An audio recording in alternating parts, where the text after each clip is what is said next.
Welcome to this session on the Age of Enlightenment as part of Humanities 1. Age of Enlightenment was actually not that long ago as far as history is concerned. Age of Enlightenment really is the 1700s, really, to be more precise, the first 3/4 of the 1700s, so 1700 to about 1775. What were the factors that caused things to progress and change from the time of the Baroque in the 1600s to the Age of Enlightenment? Well, there's the continuing interaction between idealism, which would be the spiritual or things as they ought to be, things as they're desired to be, and realism, which is the temporal or things as they really are here on this earth. And there's that struggle in literature and in music and in architecture and just in people's daily lives between what ought to be and what actually is. We're going to see that boil over at the very end into the revolutionary period, which is the next one. There's also the growing conflict between the nobility on the one hand and the middle and lower classes on the other. So that really is what I just said. And that is, yes, the nobility and the feudal system, although it was old and decaying and changing, was the reality. Many people felt that there ought to be something different, some kind of democracy, some kind of people's participation in their own governance. What would be the theme of the Enlightenment? Well, instead of divine revelation, people should rely on human reason, they would think, as the guiding principle for human progress and well-being. So in other words, let's not put as much emphasis on religion or religious teaching, so the Enlightenment thinkers were saying, and instead let's shift over to what we think is reasonable, what we think is right. Let's rely on our own judgment, our own logic, our own values, rather than that which we have been given by religion, and specifically in Western Europe, that religion would be Christianity, both Catholicism and Protestantism. Other factors would be this now growing confident nationalism. We've talked about that before. But confident in their being English, confident in their being French, confident in being Spanish, and in Dutch. And then we will see that towards the end of this period, more and more confidence in being a British settler in North America, and this feeling that maybe we ought to be our own nation. There's also skepticism of religious authority. That was really something that had been happening increasingly since the Middle Ages. Absolutist monarchies are still there, but losing power. The philosophy of humanism, which began in the Renaissance and is still operative in this particular period, and the continued exploration and colonization of the lands beyond Europe. Here's a map. I know it's a little confusing, but it shows the colonial territories that European nations were claiming. So the Spaniards would claim the areas in green, at least at first, and the Portuguese claimed the areas in red. Notice that the eastern part of South America is red, that'd be Brazil. But all along the African coast, the Portuguese had trading ports, trading centers, and all the way into the Indian Ocean and into India itself. They didn't own territory, but they had a sphere of influence there. Here's a different map showing the colonization of the Americas a little bit later. Spaniards again in green, Portuguese in orange this time. French territory would be in the dark blue. You notice that not only is eastern Canada, but most of the American Midwest was originally at least claimed by France. The British territory would be along the eastern seaboard there in red, as well as northern Canada. Eventually the British will fight the French, and in that war they will gain all of Canada. Russian territory would be in Alaska and down the western Canadian coast. And then Dutch territory, well, there's a little bit of that in the northern part of South America, but also there's some, you don't see it there, but there was some right in the area of New York. Well, we mentioned these guys last time. René Descartes was a key thinker. He was in France, although he spent time in other countries as well. I believe he died in Sweden. He came up with the maxim cogito ergo sum, meaning I think, therefore I exist. I think, therefore I am. He's the father of modern philosophical rationalism and other modern philosophical systems. John Locke is really the father of the modern scientific method. He was English. He believed that all truth, all facts that we know about come from experience, meaning experience in the sense of we can test it in our own experience. We can taste it, we can touch it, we can measure it. And so he is the father of empiricism and the scientific method. There was also a movement that we know as the philosophes. The philosophes were a group of French thinkers in the beginning, but then the philosophe movement spread to England and Germany and many other countries. The philosophes were anti-religious. They believed that religion was not only not relevant, but they believed that religion was harmful. They had a very humanist worldview, and this time they're not Christian humanists like they were in the Renaissance. They are atheistic or at least agnostic humanists. The difference between an atheist and an agnostic: an atheist says there is no God, positively there is no God. An agnostic says don't know whether there is or isn't, and there's no way you can possibly know. But these people were humanists. They would say then that everything has a material cause. There is no God doing things outside the world. He's not reaching down and doing miracles. He's not making anything happen. Everything that happens in this world has a cause in this world. Of course, they don't ask the ultimate question is, well, how did this world get here? I mean, it can't have caused itself. We never see we never see anything in this world self-causing. So they don't ask that ultimate question, but they would say that everything in this world has a cause in this world. The true goal of thinking and action, they would say, is human betterment, that's the only goal. It's not to serve God because he doesn't exist or he may not exist. It's just making people's lives better. And the quest for knowledge and technological advancement, they said, would lead ultimately to solving all human problems. So just give us enough education, enough scientific breakthroughs, and life will be near perfect. The great project of the philosophes was the Encyclopedia project that lasted from 1751 to 1772. It was the brainchild of the editor Denis Diderot.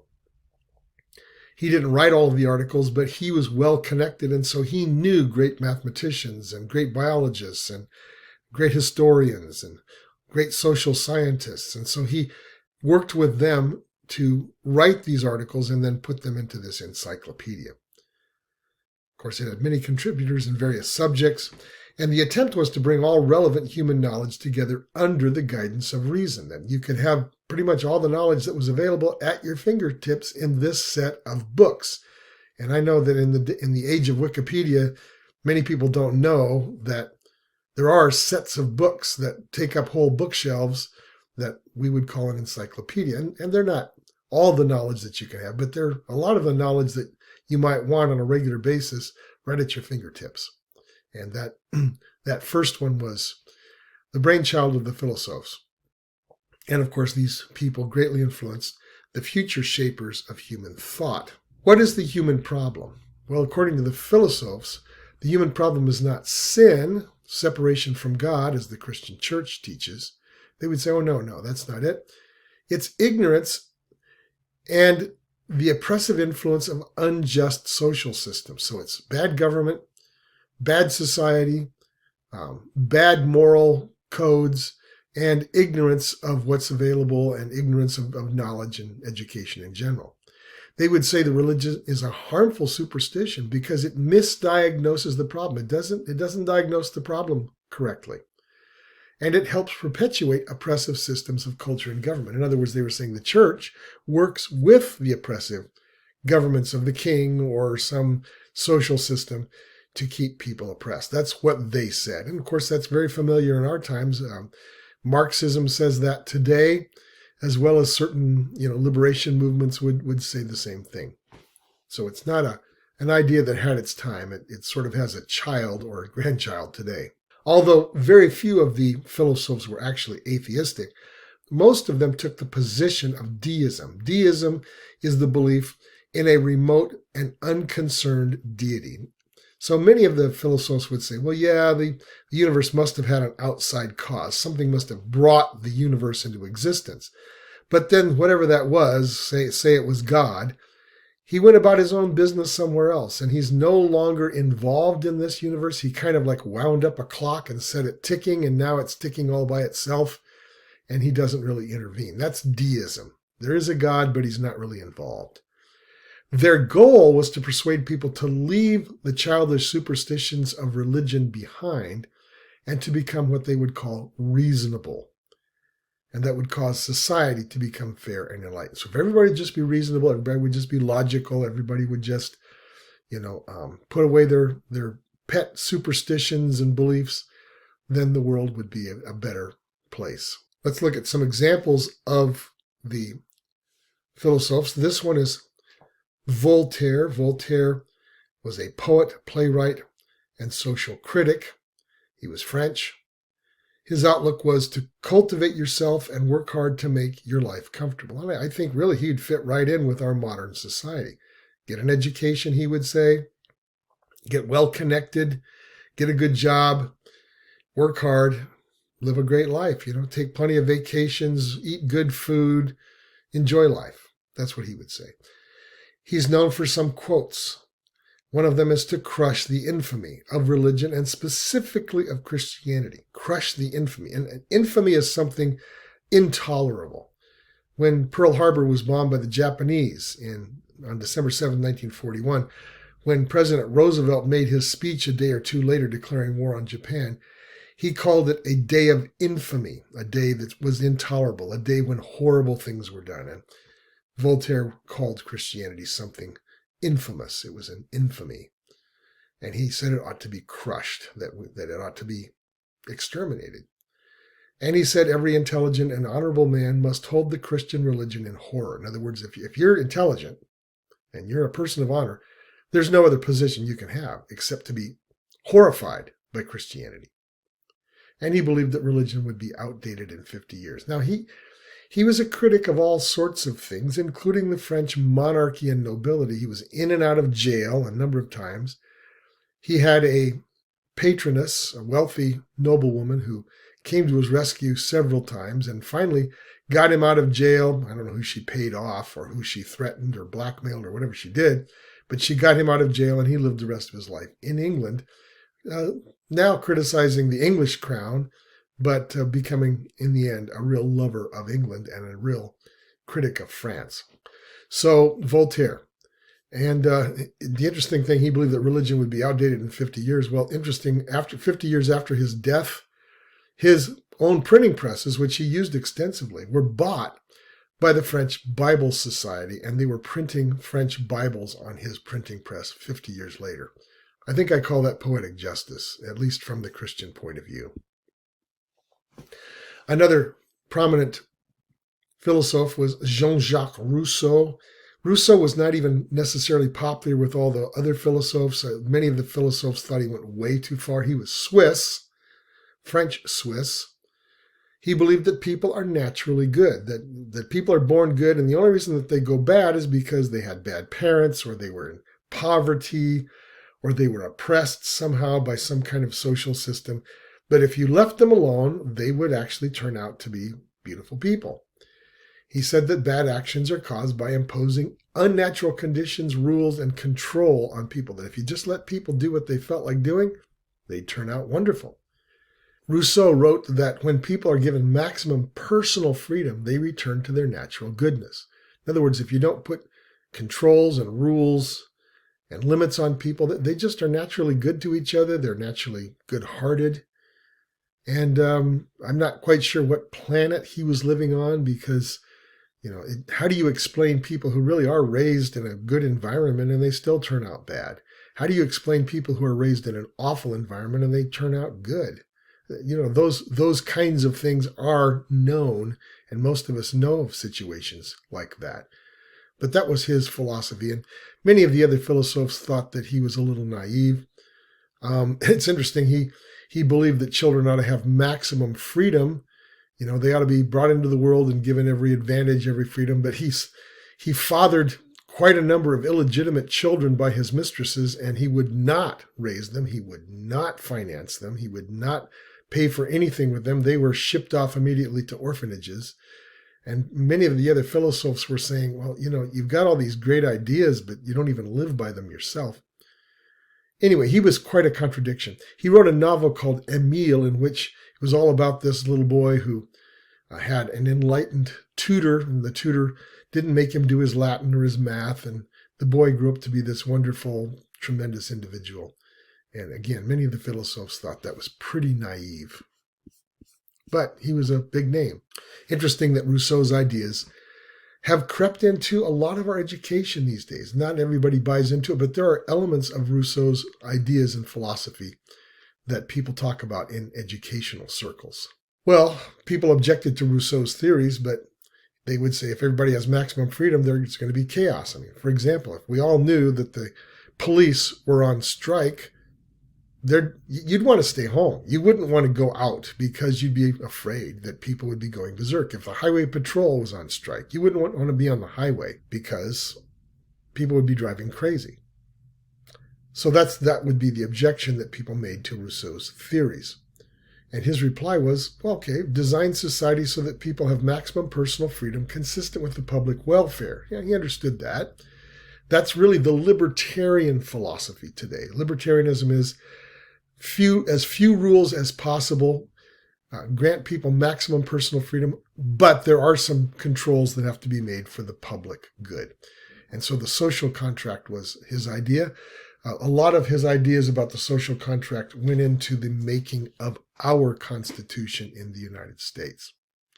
Rousseau had a huge influence not only on our country, but on the future of many Western governments. Immanuel Kant was a German, or more precisely a Prussian philosopher. Prussia is not Russia. Prussia is northern Germany.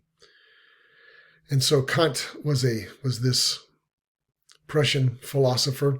He specialized in the field of epistemology, which is what can we actually know? What can you know for sure? And what are the limits of human knowledge? Are there things that we could never know? And how do we know what we know? That's all epistemology. He recommended thinking for oneself without assuming the truth of anything taught. So he wanted to start over again and just say, okay, what can I know for sure? Much like Descartes. And he influenced another German in a different part of Germany. He influenced George Hegel. Hegel, taking his cue from Kant, came up with a philosophy that really fitted in nicely with Deism. And the philosophy said that it's not exactly God that oversees the universe, but something he called the innate principle. That there was some kind of, maybe not a person, but more like a mechanism that governed the universe. This universal principle or innate principle is at work to achieve progress in the world through the interaction of thesis with its opposite antithesis, and the conflict of those two things together produce synthesis. And that's called his dialectic or his mechanism that he believed caused progress. I mean, why do things progress? Why do things sometimes get better? Why do things change? Well, it's thesis. It's something happening and interacting with its opposite to produce something new. He influenced a lot of people that came after him. For example, Karl Marx believed that the conflict between the working classes and the middle classes, the proletariat and the bourgeoisie, produced social change. And that's communism or Marxism. Charles Darwin believed that the competition of species in nature produced evolutionary change. And there are many, many others that you could say got their ideas from George Hegel. Interesting, I just found out something about Charles Darwin. Charles Darwin is, the father of the theory of evolution. But it's interesting that he had money to go on this cruise on this ship called the Beagle, in which he made a lot of his, discoveries that led to the theory of evolution. But where did he get all that money? Well, he was from a somewhat wealthy family, the Wedgwood family of Wedgwood, China. China as in teacups and plates and stuff. But a lot of his funding for that voyage came from a bunch that's still around, financing all sorts of things today, and that's the Rothschilds. They financed his voyage. And they're into all sorts of things, and it's interesting to think that maybe they might have been behind this, at least the promotion of Charles Darwin's theories. Maybe they didn't come up with it, but they certainly financed the promotion of it. Okay, let's look at art in the Enlightenment. So the Enlightenment began out of the Baroque. Remember, the Baroque was in two streams. The Catholic Baroque was all about extravagance, and the Protestant Baroque was all about simplicity.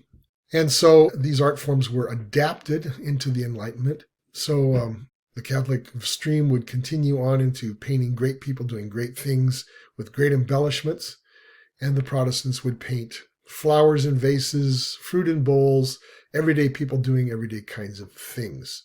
There was also a discussion going on in the middle and lower classes, as well as in the upper classes.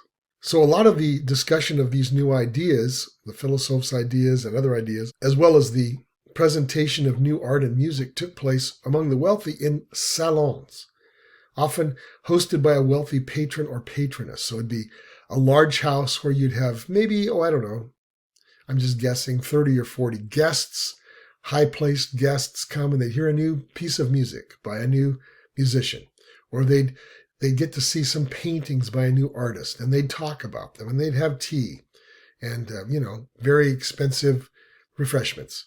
And that's how this new thing would be acquainted with the upper classes. The lower and middle classes, they wouldn't get to go to the salons, but they would gather in something new called the coffee house. Now, this is the time when coffee was becoming popular. It's way before Starbucks, of course. Coffee houses were places where you could get not only coffee, but you could get a bottle of beer or some other drink, wine maybe. You could smoke a lot of tobacco there. Again, tobacco did not become popular until the 1600s, when it was first cultivated it was cultivated before that in Cuba and in Spanish America, but it became really popular in Northern Europe when it was cultivated in Virginia in the 1600s and became kind of the rage. And so in these coffee houses, you'd drink coffee or you'd drink beer and you'd smoke tobacco. And then you'd have these discussions about the new ideas or, about the government and what possibly could replace the government that they had at the time. A form of art, a type of art, is called Rococo. Rococo is an adaptation of the Baroque, but it played down the ornate or extravagant aspects of the Catholic Baroque and softened the colors.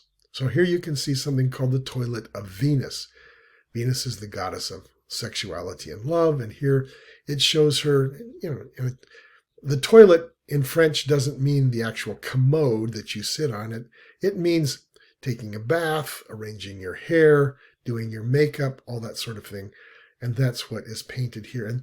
And Rococo art celebrates what we call the frivolous, meaning unnecessary, playful things, funny things, and even erotic things. Erotic meaning highly sexual. And here you see an example of something that would have been highly sexual. This is something you might have seen in the library of a wealthy person's house, or maybe in a men's club.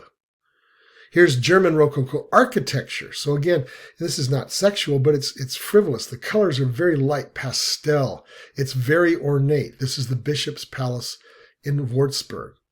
And also there's the Pilgrimage Church in Bamberg. Much the same thing. Very light, very almost happy, gay colors. Gay in the sense it's happy.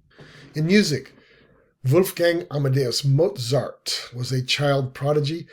He wrote at the age of 5. He wrote a tune that every one of us knows. We just don't know that he wrote it. It goes like this. Da da da da da da da da da da da da da da. We know it as Twinkle Twinkle Little Star, but he wrote that at the age of 5. He was a genius on the piano, but as a person, he was very rococo. He was very frivolous, very libertine, very very sexualized. He wasn't a person of great depth. I mean, he wasn't somebody you could get into this deep philosophical conversation with. He was all about, the girls and, the money and the latest thing that was going on and, in the social centers. He wrote 41 symphonies and 20 operas, including The Marriage of Figaro, Don Giovanni and the Magic Flute. There's one he wrote in German called Das Fledermaus, which we would translate as the flying squirrel. Fledermaus, I guess, is how the Germans call a flying squirrel. He died pretty much penniless. I mean, he had money all over the place at first, but he was not wise in his spending, and he died impoverished. Another composer was Haydn. He was the master of the symphonic form, so many symphonies by him, and he used the typical, or what would become the typical format of a symphony. There'd be the A-B-A format. So the A would be a certain musical theme, dun-dun-dun-dun, dun-dun-dun-dun, and then you'd play with that for a while. That same theme would be played, and variations on the theme would be introduced. And then the B would be something completely different in the middle of that symphony. And there'd be a development of this different musical theme. And then the resolution would be to go back to the A and end that way. And that's how symphonies often are put together. Another style is Neo-classicism. We talked about this a little bit in the last session, but Neo-classicism was a return to the art forms, especially the architectural forms of the Greek and Romans. So you can see here there's some houses. These are clearly built during the 1700s, but at least the facade, the front part, is built to look like a Greek temple or a Roman building. The one on the right, I've been to myself. It's at Charlottesville, Virginia. It's called Monticello. It was the home of Thomas Jefferson, our third president. And it's built to look like the Pantheon in Rome. The central section, if you look at the Pantheon, that's kind of the inspiration of what he built. The wings on the side are more conventional, but it's built to look like that, and it's in the very definite neoclassical style. Then there's another art form called Bourgeois, which features scenes from everyday life of common people. It's a little bit more of the Protestant emphasis. Some novels. Some of these are still read today, and maybe you studied some of them in literature class. But Daniel Defoe wrote Robinson Crusoe. It is an evangelical moral story. It's all about a bad boy who did bad things and ran away to sea. He was a disgrace to his parents. Then he got stranded on this desert island, and he learned to get over himself and to be a decent person and to fear God and to get back to doing what he should do. But it's a very interesting story about how a guy might have survived on this desert island. Jane Austen wrote novels of manners, such as Pride and Prejudice, Sense and Sensibility, and many others. And I have a funny story about this. My wife has seen some of the modern movie adaptations of these stories of Jane Austen's. And one night she said, "Look, we usually watch what you want to watch. For once, can we watch something I would like to watch?" She said, "These are kind of chick flicks, but I promise you that if we get into it, say 30 minutes into it, and you really, really don't want to watch it, then we can turn it off and watch something else." I said, "Okay, well, that's fine." I pretty much expected I wouldn't like it. Well, we watched Pride and Prejudice. And after 30 minutes, I'm going, wow. I mean, she's in love with this guy, and he's in love with her, but the families won't let them marry, and that's so unfair. And I had to keep watching it. And it's now one of my favorite movies. The same thing with Sense and Sensibility. She had this ability to write great stories, and the movie adaptations are worth seeing. So I think the Keira Knightley version of Pride and Prejudice is really worth seeing. And there's one by, what's her name? Emma Thompson in Sense and Sensibility, which is very, very good. Jonathan Swift wrote Gulliver's Travels. That's a spoof. It's a pessimistic critique of Enlightenment ideals and of the noble class as a whole. So these are some novels that you might have come across in your education already, and they're written during this Enlightenment period. So the Enlightenment was an emphasis on human reason rather than divine revelation. It continued the interaction between idealism and realism. There was a growing conflict between the nobility on the one hand and the middle and lower classes on the other, which in the next period will lead to revolution and social reform. So in that next period, we will look at revolution and romanticism.